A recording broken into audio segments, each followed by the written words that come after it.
शत्रु क्यों बनता जा रहा है। क्योंकि जिस प्रकार आप देख भी रहे हैं आज मनुष्य की हालत क्या हो चुकी है। भगवान ने किस हालत में उसको भेजा था, लेकिन आज उसकी हालत उसने अपने आप की खुद बिगाड़ी है। खुद ही अपना वो शत्रु बनता जा रहा है। जैसे आप देखें कि आज मनुष्य का स्वभाव इतना चिड़चिड़ा, इतना गुस्से वाला, इतना क्रोधित हो चुका है, जिसके अकॉर्डिंग उसे ये भी पता नहीं चलता है कि मैं अपने शरीर को किस तरीके की चोटें पहुंचा रहा हूँ। आज मानव बहुत सारी चीज़ों का प्रयास करता है कि उस व्यक्ति के पास ये चीज़ें आई है, मेरे पास क्यों नहीं है। उस व्यक्ति के पास ये चीज़ें हैं, मेरे पास मैं कैसे ला सकता हूँ। क्योंकि जीवन में बहुत सारी चीज़ें हम अचीवमेंट के रूप में लेते भी हैं, लेकिन उस अचीवमेंट को लेने के लिए लेकिन मैं खुद का नुकसान कर रहा हूँ, तो वो कोई समझदारी नहीं है। लेकिन फिर भी आज वो बेसमझी के इतने कार्य कर लेते हैं कि जिसमें हम भगवान ने जो मुझे समझदारी दी थी कि बच्चे अपना मित्र खुद बनो, लेकिन आज मनुष्य उल्टा करता जा रहा है, अपना शत्रु बनता जा रहा है।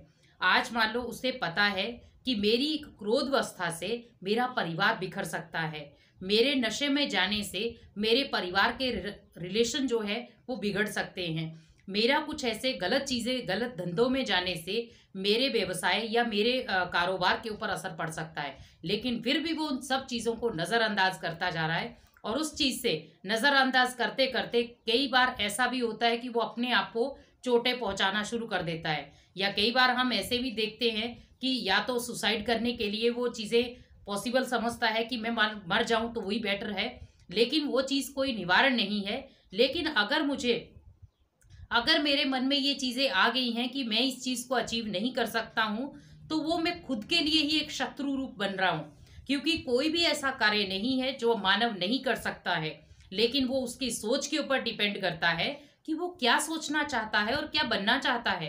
क्योंकि भगवान ने आपको बहुत सुंदर दो हाथ दिए हैं, भगवान ने सुंदर आपको बहुत मन दिया है, और भगवान ने सोचने का तरीका भी दिया है, और दो आपको आंखें दी हैं और दो आपको पैर दिए हैं कि अच्छी राह पर चलो। लेकिन फिर भी आज हम उन राहों पर चलते जा रहे हैं जहां हमें पता है कि कांटे ही कांटे हैं, और जहां मुझे पता है कि मेरा कोई साथी नहीं बनेगा, मैं खुद स्वयं का साथी बनूंगा। लेकिन फिर भी उन चीज़ों को बार बार हम नज़रअंदाज करते हैं।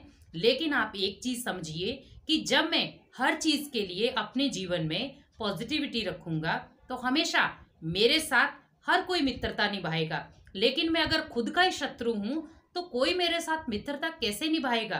क्योंकि आप खुद सोच सकते हैं कि जब मुझे प्यास होती है तो मैं पानी के पास जाता हूँ, ना कि पानी आपके पास आएगा।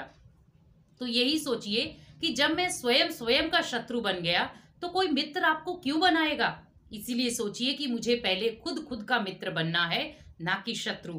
क्योंकि आज हम नशे में इतना डूबते जा रहे हैं कि कहाँ पर क्या हमें अच्छा है, क्या मेरे लिए बुरा है, हम सब सोचने समझने की शक्ति खो बैठे हैं। लेकिन नशे को सबसे ऊपर रखा है, भले वो परिवार से ऊपर हो, बच्चों से ऊपर हो, माता पिता से ऊपर हो, या अपने संसारिक कार्य से ऊपर हो। लेकिन एक चीज याद रखें कि नशा जो है वो कुछ क्षण के लिए है, कुछ क्षण के लिए आपको सुख देगा, सदा काल के लिए नहीं। लेकिन रिश्तों में अगर मिठास होगी, वो सदा काल के लिए आपको सुख देंगे।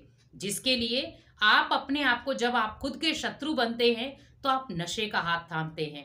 लेकिन आप ये सोचिए कि जब मैं इस नशे से दूर जाऊंगा, तो मैं खुद का मित्र बन सकता हूँ और अपने परिवार को एक फूलों की बगिया जैसा बना सकता हूँ।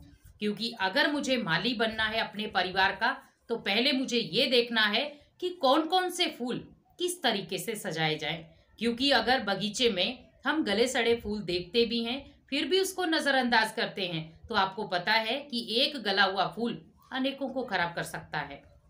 इसीलिए अपने जीवन में कोई भी परिस्थिति भले कैसी भी आती है, हताश करने वाली आती है, परेशान करने वाली आती है, लेकिन उसके साथ साथ आपको एक सल्यूशन भी देती है। तो आप सल्यूशन को देखें, और सल्यूशन कोई आपका नशा नहीं है, लेकिन आप प्यार से, प्रेम से अपने परिवार के साथ बैठिए और उस बात को शेयर कीजिए, ताकि वो बात जो है वो परिवार के साथ मिल करके हम उस चीज को समेट सके। लेकिन अगर आप खुद को मारेंगे, खुद को चोट पहुंचाएंगे, या खुद को नशे की हालत में रोज घर पे लेके आएंगे, तो ये कोई समझदारी नहीं है। इसका सीधा मतलब है कि आप खुद के ही शत्रु बनते जा रहे हैं।